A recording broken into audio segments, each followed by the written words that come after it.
कमर दिलशाद साहब, मुस्लिम लीग नून ने रीकाउंटिंग की दरखास्त दी, रीकाउंटिंग की दरखास्त मंजूर हो गई। रीकाउंटिंग वाले दिन अगर एक जमात जैसा कि मुस्लिम लीग नून ने दरखास्त की कि उन्हें फॉर्म 46 दिए जाएं, उन्हें काउंटर फॉल्स दी जाएं, तो क्या आरओ उनकी दरखास्त को एंटरटेन करने का मजाज है या इसके लिए अलहदा शिक है, अलहदा से अप्लाई करना पड़ेगी?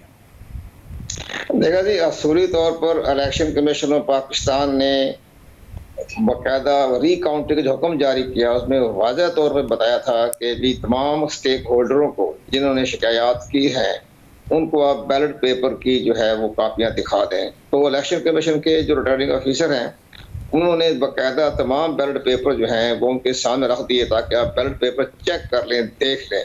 इसी का नाम रीकाउंटिंग है। इसी को हम कहते हैं कि आप रीकाउंटिंग करा। रीकाउंटिंग होती है बैलेट पेपर की रीकाउंटिंग, कि आप एक एक करके बैलेट पेपर देख लें।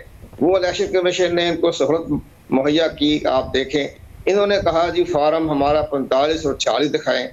तो जब आप बैलेट पेपर देख रहे हैं तो बैलेट तो फार्म 45 जो 40 जो है वो तो बैलेट पेपर की बुनियाद पर ही बनता है ना। तो आप बैलेट पेपर देखें कि कहीं स्टैंप ठीक लगी हुई है, तो गिनती ठीक हो गई है, वोटिंग का इंदराज ठीक हुआ है।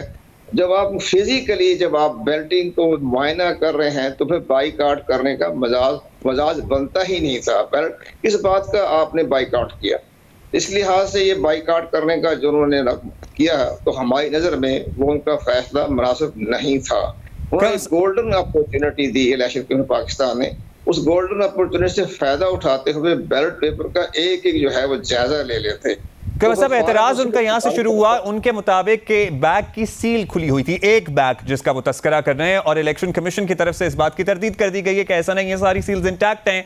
तो अगर ये तनाज़ा इसी तरह चलता रहा और पाकिस्तान तहरीक इंसाफ पहले ही रीपोलिंग का मुतालबा कर चुकी है, दरखास्त दे चुकी है, आपको लगता है कि अल्टीमेटली फिर इलेक्शन कमीशन को शायद इस हल्के में रीपोलिंग ही करानी पड़े?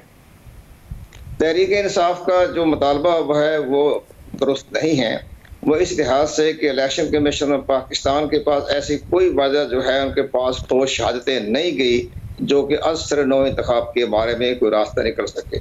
इसका सबसे बड़ा तरीका ये बनेगा कि अगर अपोजिशन जो है या बाईकाट करने वाले स्टेक होल्डर जो है उनकी तमाम दरखास्तें इलेक्शन कमीशन ऑफ पाकिस्तान इस कहकर मुस्तरद करेगा कि आप इलेक्शन ट्रिब्यूनल में चले जाएं। हमने आपका पहली एप्लीकेशन पर आपको वोटों की गिनती करवा दी। वोटों की गिनती होने के बाद जो रिजल्ट सामने आएगा तो कंसोलिडेशन रिजल्ट फॉर्म 47 पर इलेक्शन कमीशन पाकिस्तान नोटिफिकेशन कर देगा और इसके बाद उनकी रास्ता यही होगा कि आप इलेक्शन ट्रिब्यूनल में जाएं। नोटिफिकेशन के बाद इलेक्शन ट्रिब्यूनल में ही जाने का रास्ता बचता है। बहुत शुक्रिया आपका कमर दिलशाद साहब, आपने वक्त दिया।